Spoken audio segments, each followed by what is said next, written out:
Hi guys, my name is Kayla. Welcome to my channel, or welcome back to my channel if you've been here before. And today we're going to be talking about the next kind of steps in the cancer diaries. And by next steps I mean the next procedure that I had done to diagnose me with stage 3 Hodgkin's lymphoma type A. I mentioned this in my diagnosis video about the bone marrow biopsy, but I didn't really go into detail, and I thought it would be good to go into detail just to kind of explain what a bone marrow biopsy is, what it looks for, and to anyone else who is gonna have one, this will give you a bit of an idea of what it's like. I guess I should have like a trigger warning just because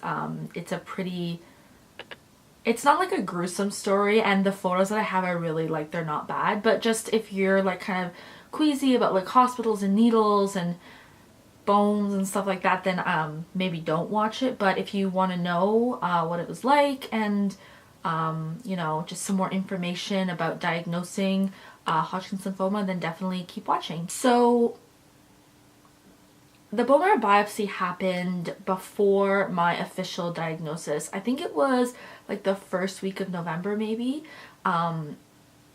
And essentially it's a 30-minute or so procedure, and it's not like a surgery or anything, so you just do it in the doctor's office.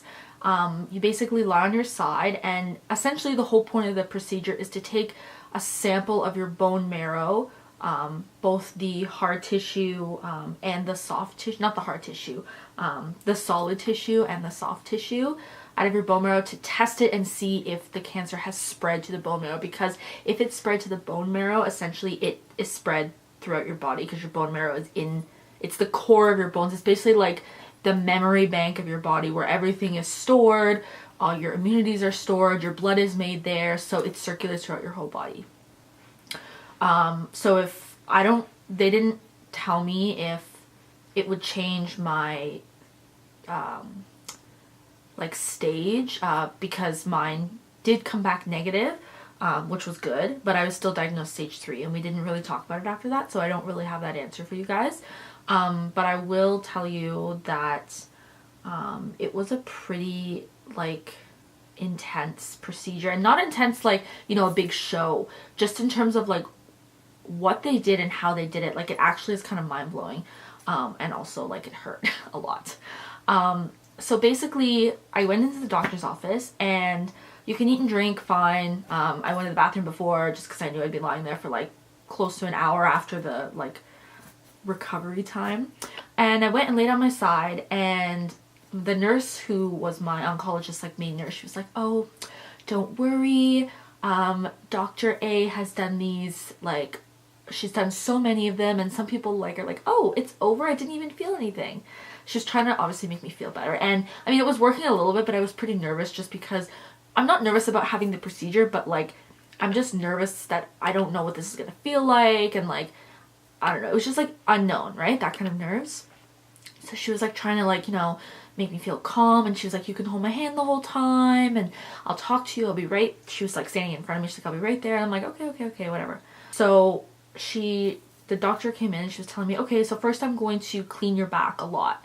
So I was like, okay. So then she started cleaning, and oh my god, it was so cold, and the room stank like rubbing alcohol and like bleach. She didn't use bleach on me, but it was just all of these like cleaning smells kind of, you know, melding together. I don't know what this is. Melding together, and it was so cold, and my eyes were watering, my nose was running, just because the smell of alcohol was so intense. She must have cleaned my back for like 10 minutes. I'm like, okay, like, I'm not that dirty. And she was like, "No, it's not that you're dirty, we just want to make sure that the area is very sterile and everything around it is very sterile." And I was like, okay, fine. So after that, she let it dry for a couple minutes, and then she said, "Okay, so we're going to be starting with the freezing needles." And she's like, "They're gonna sting because it's Vicodin." And if anyone's ever had that, it's kind of, it's not similar to like when you get a cavity filled, but it's like, that's the closest thing I can relate it to. If you've never had a freezing needle in your body, that's the closest thing that I can relate it to. It's like having a filling having to get changed, or a cavity having to get filled, or whatever, and they freeze your mouth. It's that kind of stinging sensation. except like 100 times worse. So she's like, okay, I'm gonna get started, and it's gonna hurt. And I was like, cool. So I was holding the nurse's hand, and I was like this the whole time, like trying to like smile, but really I shouldn't be laughing. It was really bad. Just thinking back to it now, like imagining my face, I was like, oh my god. So essentially she just went to town. The first needle, it was so painful, and it was stinging, and it was like rippling through my entire back and down my leg, and it was just so intense. And it's not like they give you like 1 or 2 needles. Like I had like 25 needles. Like she stabbed me 25 times with needles, and every time she would go deeper, and she would go deeper into my back. So they would do like, you know, a couple centimeters in, and then like more and more and more, because this, what they're doing is they have to freeze your whole back and leg and down to the bone, essentially, because that's where they're going to be going in with this like tube to take out the biopsy. So the last number that I reached of needles that I can remember for the freezing only was 20. I think on my blog I wrote 15, but I'm pretty sure it was more than that, but I was trying to be like on the safer side. I think between 15 and 20 was the last time I felt the needles in terms of the stinging. But I know that she put more than that, because the Ligadin wasn't really taking as much effect as it would on someone else, so she had to use more.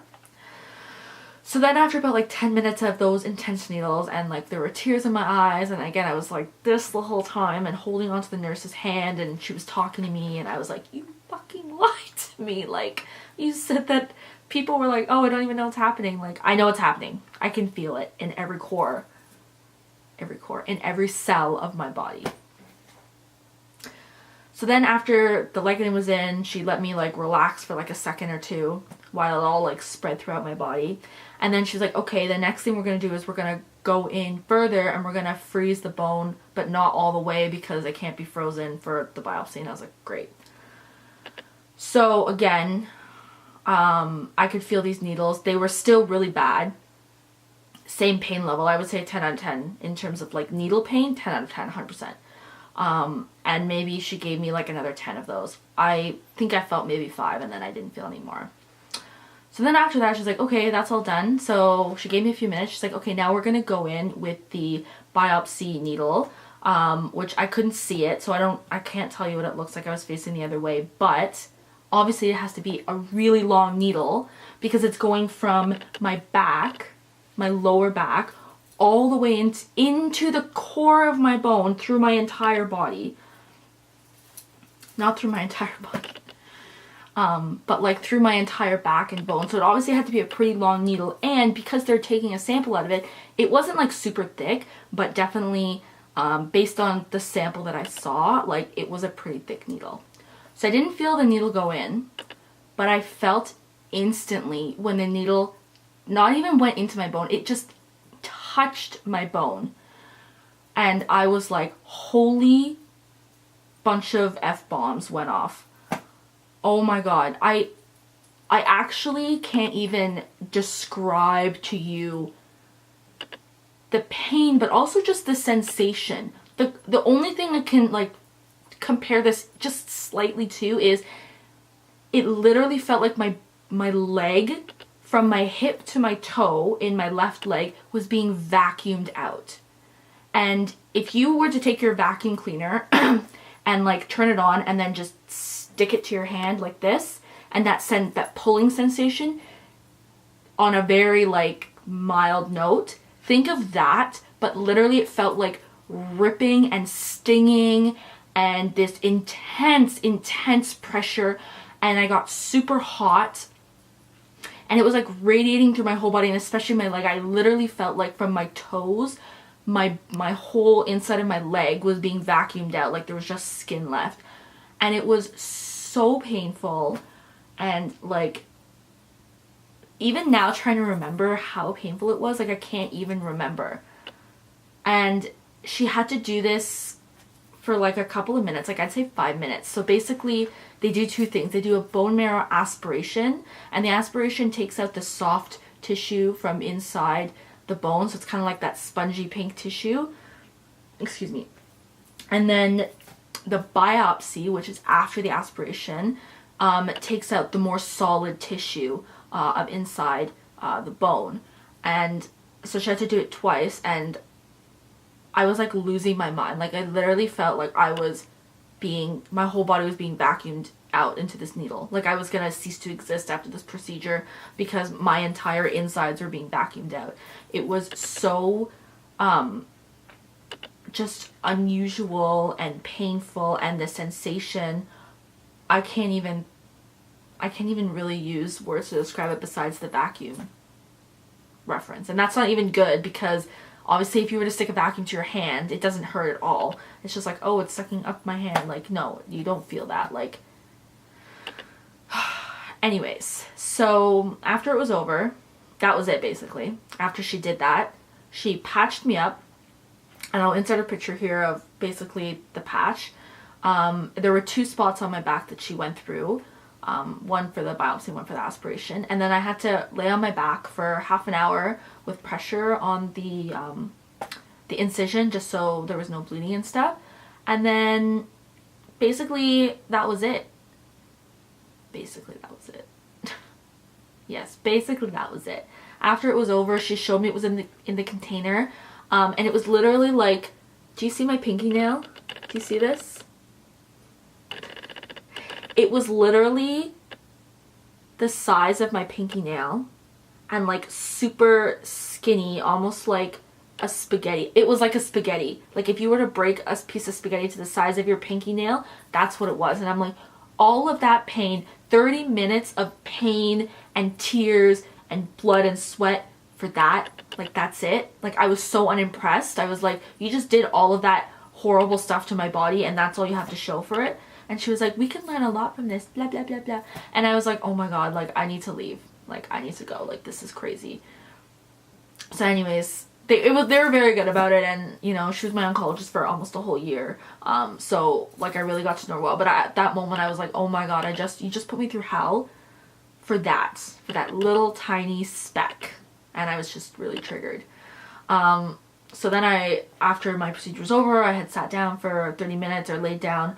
I just, I left. I went home, I did some homework. I had a lot of pain, for about 2 weeks after, maybe. I couldn't really bend over, I couldn't squat, I couldn't really do anything just because, like, literally my bone was vacuumed out.